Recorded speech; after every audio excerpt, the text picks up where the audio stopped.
अब आजकल का जो यूथ है, वो कई लोग जो है अंडर प्रेशर आकर के शादी करते हैं। और ये जो अंडर प्रेशर होते हैं, ये 4 चीज़ों से आता है। पेरेंट्स से आता है, फीमेल से आता है, एक अंदर अपने गिल्ट होता है और एक सोसाइटी से आता है। पेरेंट्स से आता है कि हमारा वंश कैसे चलेगा? तुम शादी नहीं करोगे, बच्चे नहीं होंगे, बिकॉज़ आजकल डिंक वाला ऑप्शन बहुत ज़्यादा है। Double income, no kid, okay? तो कई लोग ये डिसाइड कर लेते हैं कि हम शादी तो करेंगे, इनकम हमारी डबल हो जाएगी, लेकिन हम बच्चे नहीं पैदा करेंगे। और पेरेंट्स को फिर ये प्रॉब्लम हो जाती है कि फिर हमारा वंश आगे कैसे चलेगा, राइट? तो एक तो पेरेंट्स का प्रेशर होता है और पेरेंट्स की चॉइस में और आपकी चॉइस में बहुत डिफरेंस होता है। पेरेंट्स उसकी सूटेबिलिटी अपने घर के लिए देखते हैं कि देखने में ठीक हो, घर को संभाल ले, हमें रिस्पेक्ट से बात करे, ज़्यादा हाय तौबा नाम बचाए और हमारे बेटे की देखभाल कर ले। पेरेंट्स की सिर्फ इतने विशेज़ होते हैं।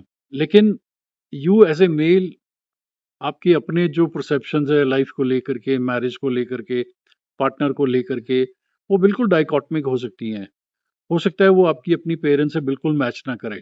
मे बी आपको एक होममेकर नहीं चाहिए, मे बी आपको एक ऐसी फीमेल चाहिए जो इंटेलेक्चुअली जो है कंपैटिबल हो, चाहे उसको खाना बनाना आता हो या नहीं आता हो, फ़र्क नहीं पड़ता। उसके साथ मैं बात कर सकूँ, इंटरैक्ट कर सकूँ और अच्छी एक ज़िंदगी जी सकूँ, ये आपकी परसेप्शन है। तो एक तो मैरिज आजकल हो रही है पेरेंट्स के प्रेशर को लेकर के, पेरेंट्स प्रेशर डालते हैं और पेरेंट्स एज को लेके भी प्रेशर करते हैं। जैसे ही आप 27, 28 क्रॉस करना शुरू कर देते हो, पेरेंट्स का प्रेशर आना शुरू हो जाता है, ठीक है? और कई बार आपके खुद के मन में भी आ जाता है कि अब मैं 35, 36 का हो गया हूँ, अब इसके बाद पता नहीं मुझे लड़की मिलेगी कि नहीं मिलेगी। फिर आपको अपनी फिज़िकल इंटीमेसी पे, सेक्सुअल परफॉर्मेंस पे डाउट होना शुरू हो जाता है कि will I be able to good husband, या मैं कुछ इस टाइप से कर पाऊंगा या नहीं कर पाऊंगा। तो पेरेंट्स के अलावा जो मेन फैक्टर आजकल के यूथ को तंग करता है, वो है आपकी खुद की पर्सनैलिटी। अब खुद की पर्सनैलिटी में, क्योंकि वर्क फ्रॉम होम होता है, तो जब वर्क फ्रॉम होम होता है तो दो चीज़ें बहुत प्रोमिनेंट हो जाती हैं।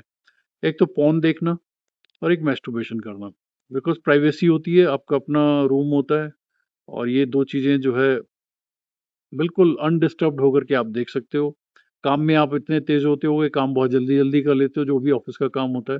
तो इन 2 चीज़ों में आपकी इन्वॉल्वमेंट जो है वो ज़रूरत से ज़्यादा हो जाती है और उससे धीरे-धीरे आपकी मानसिकता गलत हो जाती है, बिकॉज़ जो कुछ भी आप वीडियो में देखते हो, आपको लगता है मैं ऐसा तो परफ़ॉर्म नहीं कर पाऊँगा। फिर मैं कुछ ऐसी हरकतें कर रहा हूँ, बार-बार वॉशरूम जाता हूँ और अपने अच्छे वाले हार्मोन्स रिलीज़ करने के लिए, लाइफ़ में थोड़ी एक्साइटमेंट लाने के लिए, तो ये हरकतें जो हैं बाद में मेरे को सेक्सुअली कंपैटिबल नहीं बनाएँगी अपने पार्टनर के साथ में। एक तो ये होती है। दूसरी ये होती है कि क्योंकि आप वर्क फ्रॉम होम करते हो, तो कई बार आप किसी से फ़ोन पे कनेक्ट हो जाते हो और फ़ोन पे आप उससे कई घंटे तक बात करते हो। घरवालों को लगता है कि आप अपना ऑफ़िस का काम कर रहे हो, लेकिन आप उस फीमेल के साथ कनेक्ट होते हो। लेकिन प्रॉब्लम कहाँ पर आती है कि अगर आप उसके साथ में फ़ोन पे कंपैटिबल हो, तो इनवेरिएबली जब आप फिज़िकली उससे मिलते हो, रेस्टोरेंट में, मॉल में, तब आपको वो कंपैटिबिलिटी जो है, वो थोड़ी कम नज़र आती है। ये बहुत डाइकोटमिक स्टेटमेंट मैं आपको दे रहा हूँ। जिसके साथ आप फ़ोन पे ज़रूरत से ज़्यादा कंपैटिबल होगे, वो जब ऑफ़लाइन आपको फ़ेस टू फ़ेस मिलेगी, तो हो सकता है आप उतने कंपैटिबल ना हों। और जिसके साथ आप ऑफ़लाइन फ़ेस टू फ़ेस मिलने में बहुत कंपैटिबल, बहुत कंफ़र्टेबल महसूस करोगे, फ़ोन पे हो सकता है आपका ज़्यादा मन बात करने का नहीं करेगा। एक ये भी कारण हो सकता है जो आपको ये बोल सकता है कि नहीं यार, she is not suitable for me. तो एक तो हो गया, आपको डर लगता है कि शायद मेरी एज हो गई है। दूसरा, मैं फिज़िकली अभी इतना कॉम्पिटेंट नहीं रहा हूँ। वर्क फ्रॉम होम कई सालों से इंसान कर रहा होता है, तो बॉडी की मसल्स बहुत वीक हो जाती हैं और घर से सीढ़ियाँ उतरने का मन नहीं करता है, बस यही रहता है कि घर में बैठे रहें, ओके? और उसके बाद में फिर आप किसी फीमेल से आप कनेक्ट होते हैं, तो वहाँ प्रॉब्लम आ जाती है। कई बार क्या होता है, जो बहुत अच्छे good citizen, good boy category में होते हैं, इस टाइप के यूथ के मन में क्या होता है कि अगर मान लो वो थोड़ा फिज़िकल इंटीमेट हो जाते हैं किसी से, आजकल बहुत सारी ऐसी अपॉर्च्युनिटीज़ होती हैं, तो वो गिल्ट फीलिंग में आ जाते हैं। उनको लगता है अब तो मेरे को इससे शादी करनी पड़ेगी।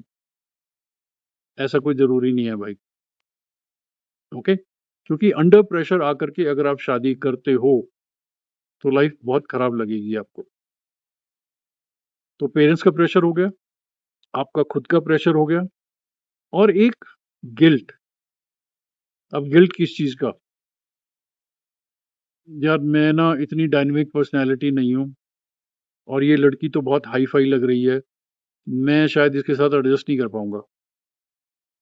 तो अब आपको क्या लगता है कि मुझे चाहिए तो ऐसी लड़की, जो मतलब बहुत अच्छे से मेरे साथ कंपैटिबल हो एटसेट्रा हो।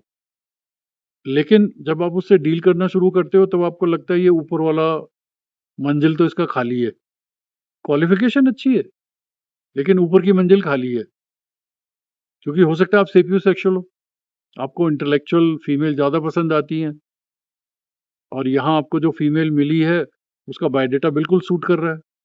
उसकी क्वालिफ़िकेशन, फैमिली बैकग्राउंड सब कुछ सूट कर रहा है, लेकिन आप उससे इंटेलेक्चुअली कंपैटिबिलिटी महसूस ही नहीं करते हो।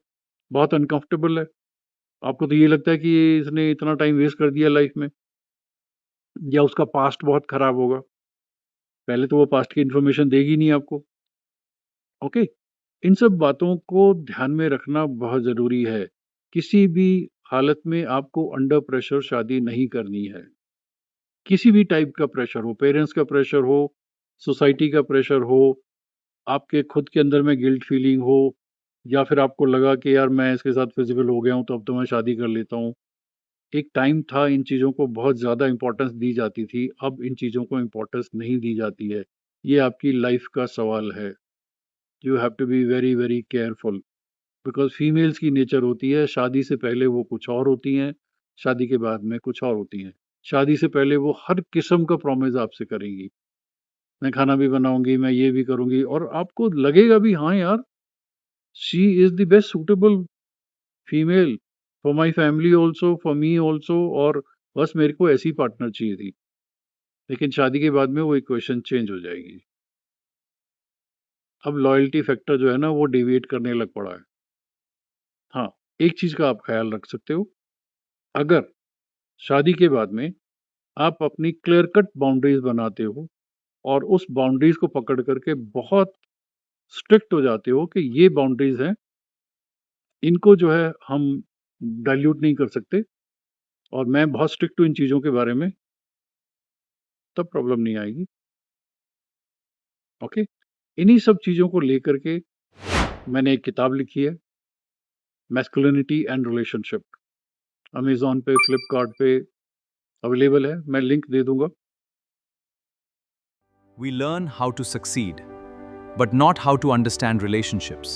This book offers practical psychological insights. Get your copy today. You can purchase this book from Amazon. It's available on Amazon. Just search for the author's name, Rajneesh Kumar, and order your copy today. This book offers practical psychological insights based on years of real counseling experience. Buy this book, keep this book with you and go through it book before you take any decision about your relationship.